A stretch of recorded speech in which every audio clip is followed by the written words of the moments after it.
Hello guys, welcome to my YouTube channel.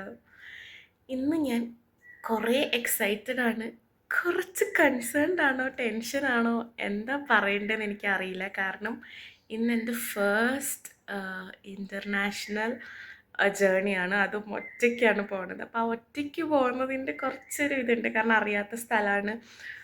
ഭാഷയാണെങ്കിലും എനിക്കറിയില്ല English എത്രത്തോളം ഇതാണെന്ന്. പറയുന്നവരൊക്കെ എങ്ങനെയാണ് പറഞ്ഞത് എനിക്കറിയില്ല ഇനി. അപ്പോൾ നോക്കാം. അപ്പോൾ ഇപ്പോൾ സമയം 3:30 ആയിട്ടുണ്ട്. എൻ്റെ ടാക്സി വന്നിട്ടുണ്ട്. എൻ്റെ ഫ്ലൈറ്റ് 8 മണിക്കാണ്. അപ്പോൾ ഇവിടെ നിന്ന് 1.5 മണിക്കൂർ എടുക്കും എയർപോർട്ടിലേക്ക്. അപ്പം ഞാൻ ഹൈദരാബാദ് എയർപോർട്ടിൽ നിന്നാണ് പോകുന്നത്. അവിടെ നിന്ന് മുംബൈയിൽ പോവും. മുംബൈയിൽ നിന്ന് ഡയറക്റ്റ്ലി പാരീസിലേക്ക്. എൻ്റെ കണ്ണ് മര്യാദയ്ക്ക് തുറന്നിട്ടും കൂടെ ഇല്ല. കാരണം ഇന്നലെ രാത്രിയൊക്കെ ഞാനൊരു 2-2.5 മണിക്കൂർ ഉറങ്ങിയിട്ടുള്ളൂ. നല്ല ഉറക്കം വരുന്നുണ്ട്.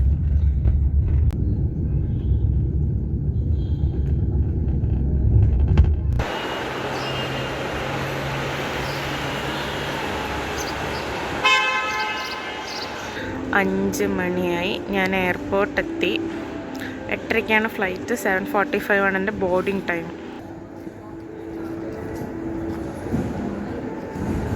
അങ്ങനെ ചെക്ക് ഇൻ ഒക്കെ കഴിഞ്ഞ് ഇപ്പം ഞാനിവിടെ ഇരിക്കുകയാണ്. എനിക്കാണെങ്കിൽ ഉറക്കം വന്നിട്ട് വയ്യ. വിശന്നപ്പം ഞാൻ കുറച്ച് സ്നാക്സ് ഒക്കെ എടുത്ത് കഴിച്ചു രാവിലെ തന്നെ. എനിക്ക് അറിഞ്ഞൂടെ, രാവിലെ എണീച്ചപ്പോൾ തൊട്ട് എനിക്ക് വിശക്കാൻ തുടങ്ങി.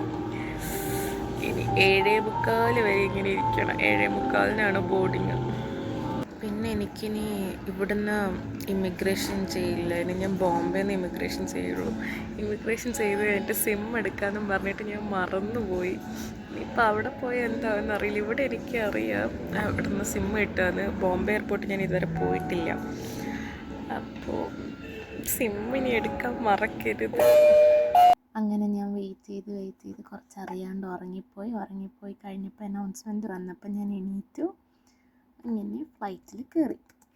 കുറച്ച് കഴിഞ്ഞപ്പോൾ അവർ ബ്രേക്ക്ഫാസ്റ്റും ജ്യൂസൊക്കെ കൊണ്ടു തന്നു. എനിക്ക് തീരെ ഇഷ്ടപ്പെട്ടില്ല, ഉപ്മാവായിരുന്നു. അങ്ങനെ ഞാൻ ബോംബെ എയർപോർട്ടിലെത്തി. ഇനി എനിക്ക് അടുത്തത് ഇപ്പോൾ ഓൾമോസ്റ്റ് ടൈം 10:30 ആവാറായി. ഇനി എനിക്ക് അടുത്ത ഫ്ലൈറ്റ് 1:20ക്കാണ്. അപ്പം ഇനി അതിന് മുന്നേ ഇമിഗ്രേഷൻ ചെയ്യണം. സിം കാർഡ് എവിടെ കിട്ടാൻ നോക്കണം. കാര്യങ്ങളൊക്കെ ചെയ്യണം. ഇത് കുറേ ഉണ്ട് നടക്കാനായിട്ട്. കുറേ സമയം നടക്കാൻ തുടങ്ങിയിട്ട് കാലൊക്കെ വേദനിക്കാൻ തുടങ്ങി. ആക്ച്വലി മുംബൈ വലിയ എയർപോർട്ടാണ്. പക്ഷേ എനിക്കിത് ടെർമിനൽ 2 തന്നെ ആയത് കാരണം വേറെ സ്ഥലത്തൊന്നും പോകേണ്ടി വന്നില്ല. ഫൈനലി ഞാൻ കണ്ടുപിടിച്ചു ഗൈസ്, എവിടെയാണ് ചെക്ക് ഇൻ. അത്യാവശ്യം നല്ല വലിയ എയർപോർട്ടാണ്. അപ്പം ഞാൻ സ്ക്രീനിൽ എവിടെ ഗേറ്റ് നമ്പർ എന്ന് നോക്കി. അപ്പം ഇനി ഗേറ്റ് നമ്പറിലേക്ക് പോവാം.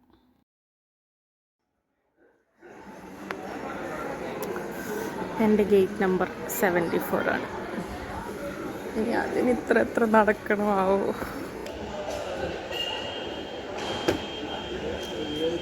സിം കാർഡും കിട്ടി, ഇമിഗ്രേഷനും കഴിഞ്ഞു. ഇനി കുറേ സമയം എവിടെയെങ്കിലും പോയിരിക്കണം. ഫസ്റ്റ് ഗേറ്റിൻ്റെ അവിടെ എത്തണം, എന്നിട്ട് കുറച്ച് റെസ്റ്റ് എടുക്കണം. ആക്ച്വലി ഞാൻ വിചാരിച്ചത് ഇവിടെ കുറേ സമയം പോസ്റ്റായിട്ട് ഇരിക്കേണ്ടി വരുന്ന, പക്ഷെ ഇവിടെ എത്തിയിരിക്കുമ്പോഴേക്കും 11:30 ആയി. 12:20ക്കാണ് ബോർഡിങ് ടൈം. അപ്പോൾ പിന്നെ ഇനി ആകെ 1 മണിക്കൂറോളം ഇരുന്നാൽ മതി. അങ്ങനെ ഞാൻ എൻ്റെ ബോംബെയിൽ നിന്ന് ഫ്ലൈറ്റ് കയറി പാരീസിലേക്കുള്ളത്. അപ്പോൾ അവർ ഫ്ലൈറ്റിൽ ഒരു ബ്ലാങ്കറ്റും വാട്ടർ ബോട്ടിലും പിന്നെ ഇയർഫോണും തന്നു. കുറച്ച് കഴിഞ്ഞപ്പോൾ അവർ ലഞ്ച് കൊണ്ട് തന്നു. അപ്പോൾ റൈസും, ഞാൻ നോൺ വെജാണ് ഓപ്റ്റ് ചെയ്തത് കാരണം എനിക്ക് പനീർ ഇഷ്ടമല്ല. അപ്പം വെജിറ്റേറിയൻ പറഞ്ഞാൽ കൂടുതലും പനീറായിരിക്കും. അപ്പോൾ കുറച്ച് ചിക്കൻ കറിയും പിന്നെ എന്താ രാജ്മ ചവൽ, അതും പിന്നെ സാലഡും ഒരു ബ്രെഡും ബട്ടറും പിന്നെ സ്വീറ്റ്. പിന്നെ നമുക്ക് ഡ്രിങ്ക്സും ഓപ്റ്റ് ചെയ്യാം. ആൽക്കഹോളിക് ഓപ്റ്റ് ചെയ്യാം, നോൺ ആൽക്കഹോളിക് ഓപ്റ്റ് ചെയ്യാം. അപ്പം ഞാനൊരു റെഡ് വൈനാണ് എടുത്തത്. അപ്പം കുഴപ്പമുണ്ടായിരുന്നില്ല എല്ലാം കൂടെ. കുറച്ച് കഴിഞ്ഞപ്പോൾ ഞാനൊരു ബ്ലാക്ക് കോഫി എടുത്തു കാരണം എനിക്ക് നല്ല തലവേദന ഉണ്ടായിരുന്നു. ഫ്ലൈറ്റൊന്നും ഉറങ്ങാൻ പറ്റിയിട്ടുണ്ടായിരുന്നില്ല. സോ ബ്ലാക്ക് കോഫി കുടിച്ചു. പിന്നെ എൻ്റെ സമയം കളയാൻ വേണ്ടിയിട്ട് ഞാനൊരു ഗ്യാസ് ലൈറ്റിംഗ് എന്നുള്ള ഹിന്ദി മൂവി കണ്ടു. എൻ്റെ അമ്മോ എന്ത് വൃത്തികെട്ട മൂവി, വെറുതെ ഞാൻ സമയം കളഞ്ഞത്. എനിക്ക് തീരെ ഇഷ്ടപ്പെട്ടു. വൃത്തികേടെന്ന് ഞാൻ പറയണില്ല, പക്ഷെ എനിക്ക് തീരെ ഇഷ്ടമായില്ല. പിന്നെ കുറേ സമയം ഞാൻ പുറത്തോട്ട് നോക്കിയിരുന്നു. അപ്പം നല്ല മല. അത് കഴിഞ്ഞപ്പം വീണ്ടും ഞാനൊരു ചായ കുടിച്ചു. പിന്നെ ഞാനിങ്ങനെ ഗ്ലോബിലൊക്കെ നോക്കിക്കൊണ്ടിരിക്കുകയായിരുന്നു. ഇത് എത്താറായോ എത്താറായോ. അവരിങ്ങനെ നമുക്ക് നോക്കാമല്ലോ ഇത്ര സമയത്തിലെത്തും, നമ്മളിപ്പോൾ കറൻ്റ് എവിടെയാണുള്ളത്. പിന്നെയും ഞാൻ എൻ്റെ സമയം കളയാൻ വേണ്ടിയിട്ട് തനു വെറ്റ്സ് മനു എന്നുള്ള ഏതോ ഒരു മൂവി കണ്ടു. ഏതൊരു മൂവിയെല്ലാം മുന്നേ ഇതിൻ്റെ സോങ്സൊക്കെ കേട്ടിട്ടുണ്ടായിരുന്നു, മൂവി കണ്ടിട്ടുണ്ടായിരുന്നില്ല. പക്ഷേ കുഴപ്പമുണ്ടായിരുന്നില്ല, എനിക്ക് ആ മൂവി ഇഷ്ടപ്പെട്ടു. എന്തായാലും ഗ്യാസ് ലൈറ്റിങ്ങോ ആ മൂവിനേക്കാളും ഭേദമായിരുന്നു. പിന്നെ അവർ രാത്രിക്ക് ഓറഞ്ച് ജ്യൂസ് ഞാൻ ഓപ്റ്റ് ചെയ്തു. പിന്നെന്താ എനിക്ക് രാത്രിയത്തെ ഫുഡ് ഇഷ്ടപ്പെട്ടു കേട്ടോ. 3 നേരത്തെയും കൂടിയിട്ട് എനിക്ക് രാത്രിയത്തെ ഫുഡാണ് ഇഷ്ടപ്പെട്ടത്. ഡെസേർട്ടും കൊള്ളായിരുന്നു, റൊട്ടി കറി എല്ലാം കൊള്ളായിരുന്നു. അപ്പോൾ ഇനി നമ്മളത് 30 മിനിറ്റ് കൊണ്ട് എത്തും. അപ്പോൾ നല്ല എക്സൈറ്റഡ് ആയിരുന്നു ഞാൻ ഇരിക്കുമ്പം. ഞാൻ ഇടയ്ക്കിടയ്ക്ക് നോക്കിയിരുന്നു ഇനി എത്ര ഡിസ്റ്റൻസ് ഉണ്ട് ഭയങ്കര റെസ്റ്റ്ലെസ് ആയിരുന്നു. ഞാനിങ്ങനെ നോക്കിക്കൊണ്ടേയിരിക്കുന്നുണ്ടായിരുന്നു. പിന്നെ ഞാൻ കുറച്ച് കഴിഞ്ഞപ്പോൾ പാട്ടൊക്കെ കേൾക്കാൻ തുടങ്ങി. കാരണം മൂവീസ് കണ്ട് എനിക്ക് ബോറടിച്ച്, പ്രത്യേകിച്ച് നല്ല മൂവീസൊന്നും ഓപ്ഷനിലുണ്ടായിരുന്നില്ല. അപ്പോൾ കുറേ പാട്ടൊക്കെ കേട്ട് അങ്ങനെ എൻ്റെ ഇതൊക്കെ നോക്കി പുറത്തെ കാഴ്ചകളൊക്കെ കണ്ട് ഇപ്പറങ്ങും എന്നുള്ള സ്ഥിതിയിലാണ് ഞാൻ ഇരുന്നിട്ടുണ്ടായിരുന്നത്. ലാസ്റ്റ് ഞാൻ എത്തി. അപ്പോൾ ഞാൻ 7:30ക്കാണ് എത്തിയത്. പക്ഷേ കണ്ടോ ഇവിടെ നല്ല പളപള സൂര്യൻ മിന്നുന്നുണ്ടോ. 7:30 ആണെങ്കിൽ 7:30 പോലെയൊന്നും ഇല്ലല്ലോ. അപ്പോൾ ഇവിടെ സൺസെറ്റ് ആവാൻ ഒരു 8:30 കഴിയും. അതുവരെ നല്ല വെളിച്ചമായിരിക്കും ആക്ച്വലി. അപ്പം കണ്ടു, ഇതാണ് ഞാൻ ഇറങ്ങിയ CDG എയർപോർട്ട്. അപ്പോൾ ഈ പാരീസ് എയർപോർട്ട് ഈ കോഴിക്കോട് എയർപോർട്ടിനെ കൊണ്ട് പറഞ്ഞതുപോലെ. അപ്പോൾ നമ്മൾ കോഴിക്കോട് എയർപോർട്ടാണെങ്കിലും കോഴിക്കോടിലല്ലല്ലോ, അത് മലപ്പുറത്തല്ലേ. അതുപോലെ ഇത് പാരീസിലല്ലേ, ഇത് വേറെ എവിടെയാണ്. പ്രോപ്പർ പാരീസിലല്ല. ഇവിടുന്ന് പിന്നെയും കുറേ പോകണം. അപ്പം ഞങ്ങൾ ഇറങ്ങിയ പാടെ അവിടെ കുറേ പേര് നിൽക്കുന്നുണ്ടായിരുന്നു നമ്മുടെ പാസ്പോർട്ട് ചെക്ക് ചെയ്യാൻ വേണ്ടിയിട്ട്. അപ്പോൾ ഒരു വലിയ ലൈനായിരുന്നു, കാരണം വലിയ ഫ്ലൈറ്റായിരുന്നു, കുറേ ആൾക്കാരുണ്ടായിരുന്നു. സോ അവിടെ കുറച്ച് സമയം നിൽക്കേണ്ടി വന്നു. അത് ജസ്റ്റ് നമ്മുടെ ഡോക്യുമെൻറ്റ്സൊക്കെ വെരിഫൈ ചെയ്തിട്ട് ഞങ്ങൾ വിടും. പിന്നെയും അതിൻ്റെ ഉള്ളിലൂടെ കുറേ നടന്നു ഞാൻ, കാരണം എനിക്ക് ഒരു ഐഡിയ ഇല്ല എവിടെ പോകണം എങ്ങനെ പോകണം എന്നുള്ളത്. അപ്പോഴാണ് മനസ്സിലായത് നമ്മളെന്തോ ഒരു ട്രെയിൻ എടുത്തിട്ട് വേണം ബാഗേജിൻ്റെ അവിടെ പോകാനായിട്ട്. അതും എനിക്കാണെങ്കിൽ ഞാനിങ്ങനെ പോകണോ വേണ്ടിയോ എനിക്കറിയണ്ടായിരുന്നില്ല. അപ്പോൾ ഞാൻ 2 പേരെടുത്ത് ചോദിച്ചിട്ട്, എയർപോർട്ടിൽ തന്നെയുള്ള 2 പേരെടുത്ത് ചോദിച്ചിട്ട് ഞാൻ കൺഫേം ചെയ്തു. കാരണം എനിക്ക് ബാഗേജ് എടുക്കണമല്ലോ.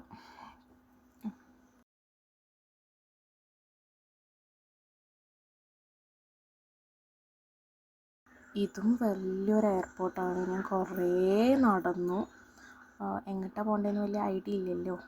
ലാസ്റ്റ് ഈ പ്രോച്ചെയിനിൽ കയറേണ്ട പ്രോച്ചെയിൻ എവിടെയാണെന്ന് ഉള്ളത് കണ്ടുപിടിച്ചിട്ട് അങ്ങോട്ടേക്ക് പോയി. അപ്പം ഞാനവിടെ എത്തിയപ്പോൾ ജസ്റ്റ് ഒരെണ്ണം മിസ്സായിട്ടുണ്ടായിരുന്നു. എന്നുവെച്ചാൽ ഞാൻ കയറണ വേണ്ടിയോ എന്നുള്ള ഇങ്ങനെ നോക്കിയിരിക്കുക, കാരണം എനിക്കൊരു കൺഫ്യൂഷൻ. അപ്പോൾ പിന്നെ ഞാൻ ഒന്നും കൂടെ അവിടെയുള്ളവരുടെ അടുത്ത് കൺഫേം ചെയ്തു. അപ്പോൾ ഇവിടെയാണ് വെയിറ്റ് ചെയ്തിട്ടുണ്ടായിരുന്നത്. അപ്പോഴേക്കും ഒരു വലിയ ഗ്യാപ്പൊന്നുമില്ല, ഇടയ്ക്കിടയ്ക്ക് ഇങ്ങനെ വന്നുകൊണ്ടേ ഇരിക്കും. അതുകൊണ്ട് പേടിക്കാനൊന്നും ഉണ്ടായിരുന്നില്ല. പക്ഷേ നമ്മൾ ഫസ്റ്റ് ടൈം നമുക്കതിനെക്കുറിച്ച് വലിയ ഐഡിയ ഇല്ലല്ലോ. അപ്പോൾ അത് വന്നു, അങ്ങനെ ഞാനതിൽ കയറി.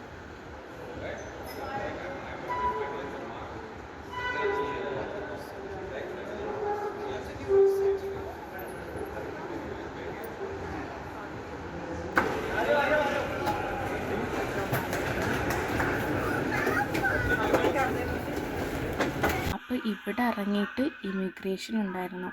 എൻ്റെ അമ്മോ എത്ര സമയം എടുത്തതെന്നറിയോ. അത് ഒടുക്കത്തെ ലൈനെന്ന് പറഞ്ഞാൽ പോരാ, അത്രയും തിരക്കായിരുന്നു. എൻ്റെ മുന്നിൽ പോയവരൊക്കെ ഇപ്പോഴും അവിടെ തന്നെ നിൽക്കുമായിരുന്നത് കണ്ടപ്പോൾ എനിക്ക് തന്നെ ഭയങ്കര അത്ഭുതമായിരുന്നു. കണ്ടോ എന്ത് തിരക്കായിരുന്നു. ഞാനിവിടെ വീഡിയോ എടുക്കുന്നുണ്ടല്ലോ, അതിനുള്ളിൽ ഇത്ര ആൾക്കാരുണ്ട്. 8-10 കൗണ്ടേഴ്സ് ഉണ്ടായിട്ടും ആകെ 2-3 ആൾക്കാരാണ് അവിടെ ഇരിക്കുന്നുണ്ടായിരുന്നത്. പക്ഷെ ഭാഗ്യത്തിന് ഞാൻ അവിടെ നിന്ന് വേറൊരു റൂട്ട് ഉണ്ടായിരുന്നേ. അപ്പോൾ അവിടത്തൂടെ പോയപ്പോൾ എൻ്റെ ഇമിഗ്രേഷൻ പെട്ടെന്ന് കഴിഞ്ഞു, അല്ലെങ്കിൽ ഇപ്പോഴൊന്നും കഴിയില്ലായിരുന്നു.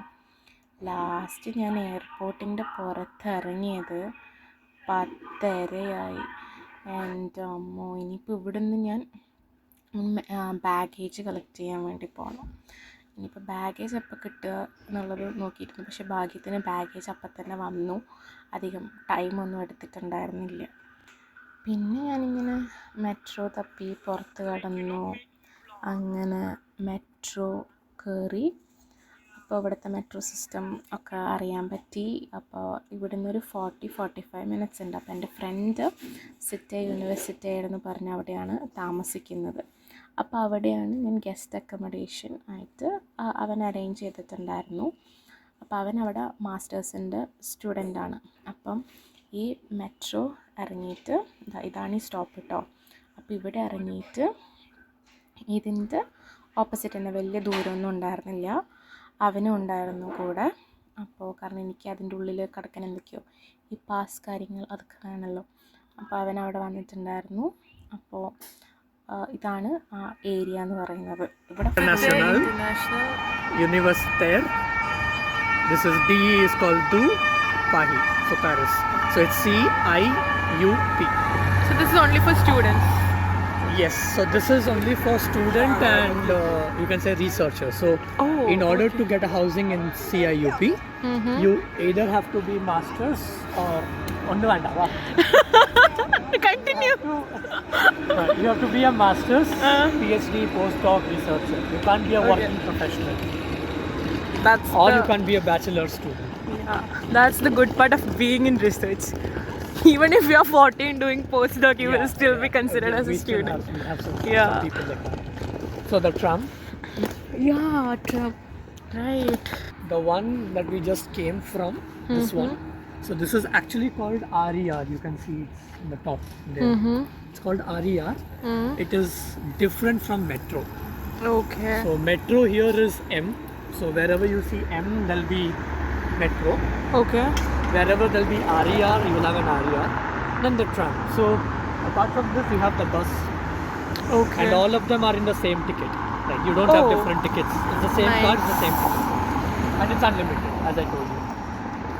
Now the doors, these are all locked, so walk from outside.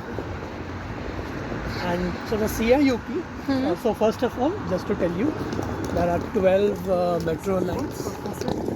So normally this is also open, this gate, but in the night, like normally after sunset, or not sunset, but most after 9 p.m. They close all of this, and only two or three of such gates are open. So one of it is the closest to our house.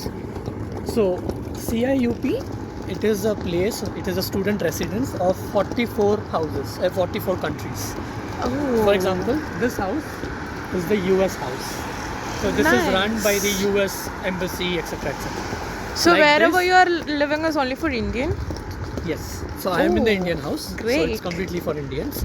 Not like completely. So everyone has this 30%. Every house has the 30% other nationality and 70% its own nationality. Nice. So like this, there are 44 houses in this entire campus. So you have US, you have Germany, you have France, you have like 44 such countries. Okay. You have Chinese houses just being made, you have Egyptian houses just being made. That's like that, like all over the campus. So this was made after the First World War in order It's to... that old. Campus is very old. I mean, not all the houses, they are all eventually built. For example, Indian house is the only, not only, but one of the very few houses that have two buildings. All of this is like one building. Indian house has two buildings. One is the old one in which I live. That was built in 1968. Okay. So that is only for master students. The other building is a recent one, 2008. It was built. That is mostly for PhDs and postdocs. So the rooms in that is bigger. Oh. It has attached washrooms. For example, Okay. and the rooms are a bit smaller, so the rent is also a bit less. Okay. So, but this is the Belgium house. This is Okay. Belgium. Oh, the structure also differs, no? Each house ka? Every country's house is built as per the country's architecture.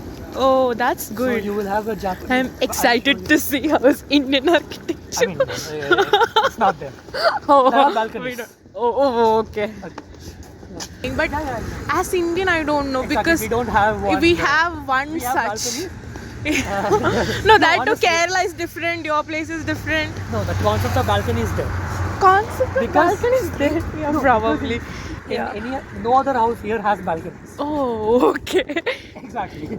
So the differentiating factor for Indian house is balconies. Yeah, if you have a balcony, and that's a Indian house. Exactly. The climate is good. Not that Very cold. Yeah. Very lucky. Yeah. It was raining the entire day today. Like Oh, so I'm lucky enough. Today there is someone. no I have the rain. umbrella in my hand. Oh, this is okay. This is also. Oh, both the Indian houses nearby only. Yeah, it's just fantastic. Okay. Oh. So, yeah.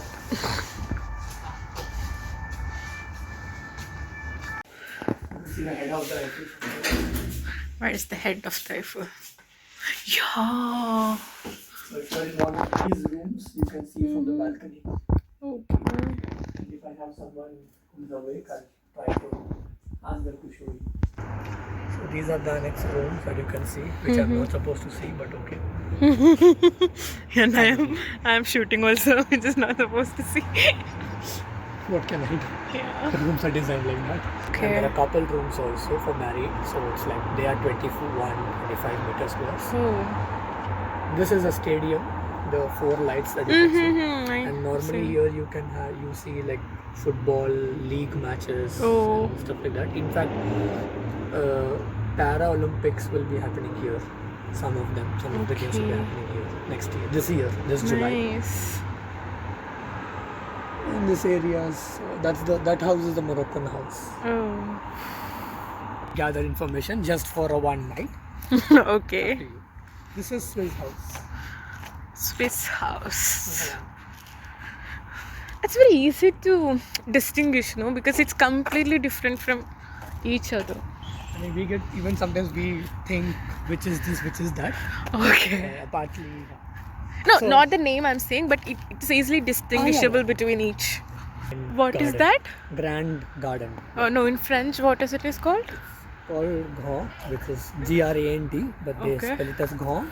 Huh? And garden is like, it's called Jardin, but normally they call this as pelouse. So this is pelouse. But there are so many little ones, so this is called the Grand Pelouse. That's the. When I entered, I showed you the CIUP thing, no? This is just the Okay, backside of that. backside. Got it. So So, for the countries which don't have any houses, will be accommodated over here. here, or if, like, let's say I want to get into Indian house, but Indian house has no space. Okay. So then I can be sent here. Okay. In fact, when you apply for the CIUP application, the main application comes here. Okay. And from here, based on the nationality, it gets split up into different house directors. Okay. CIUP had come out to like incorporate different nationalities and to bring peace in between people because it was built during the World War I. Mm-hmm. So in order to Oh, it's a very nice reduce idea. fight, in order to bring up peace among different nations, that's why they were like, okay, let's make a place where we have residents from different countries, especially students who come here, who study, live together, so that like they don't fight but rather they live. So that was the ideology of bringing up the CIUP campus. And while going, I'll show you the oldest house, that was the first house that was built in CIUP. Oh, Right, while which the house return is I'll that? show you. It's called DDM, and that's also called the Harry Potter house because Oh. that looks like a Harry Potter house. Okay, like is it assigned to any nationalities? No. Okay. DDM is also like more. You have Italians mostly, I guess, but I mean, both of my friends, Grish and Pushkar, they are there. Okay. So DDM also has. DDM is one of the houses that has tie-up with universities. Like for Okay. example, Indian House doesn't have a tie-up with university, Mm-hmm. but DDM and there's a Netherlands house. These 2-3 houses are more like university tied-up houses. So, for example, I don't know the name of this one. I don't know. I've never seen what is. I have never seen a banner of their name.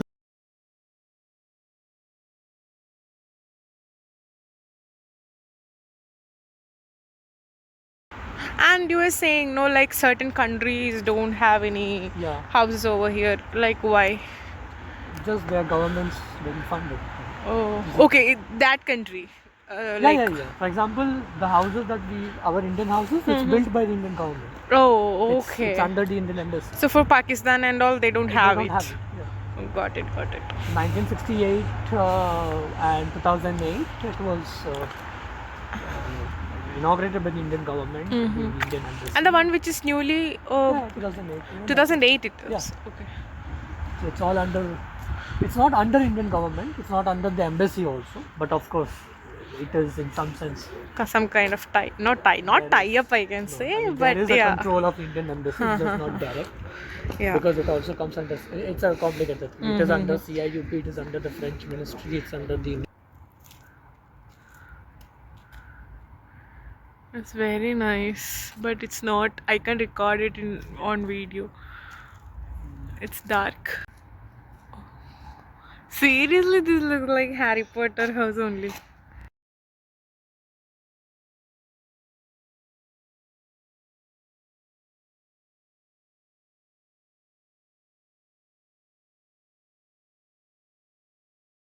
അങ്ങനെ പല പല ഹൗസൊക്കെ കണ്ടു. അങ്ങനെ ഞങ്ങൾ നടന്നു. പിന്നെ തിരിച്ച് പിന്നെയും ഇന്ത്യൻ ഹൗസിലെത്തി. പിന്നെ അവിടെയുള്ള കുറച്ച് സൗകര്യങ്ങളൊക്കെ അവൻ എനിക്ക് കാണിച്ചു തന്നു.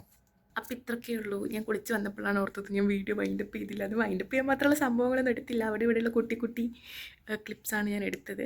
അപ്പോൾ ഞാൻ ഇവിടുത്തെ സ്ഥലങ്ങളൊക്കെ ഒന്ന് ചുറ്റിക്കറങ്ങി. അവൻ പറഞ്ഞത് കേട്ടിട്ടുണ്ടായിരുന്നല്ലോ. അപ്പോൾ അതൊക്കെ കഴിഞ്ഞ് വന്ന് കുളിച്ച് നാളെ എവിടെയൊക്കെ പോകണം എന്നൊക്കെ ഇങ്ങനെ ആലോചിച്ച് എങ്ങനെ പോകണം എന്നൊക്കെ ഇങ്ങനെ ചെക്ക് ചെയ്യായിരുന്നു. അങ്ങനെ ഒരു ആപ്പൊക്കെ ഇൻസ്റ്റാൾ ചെയ്തിട്ടുണ്ട്.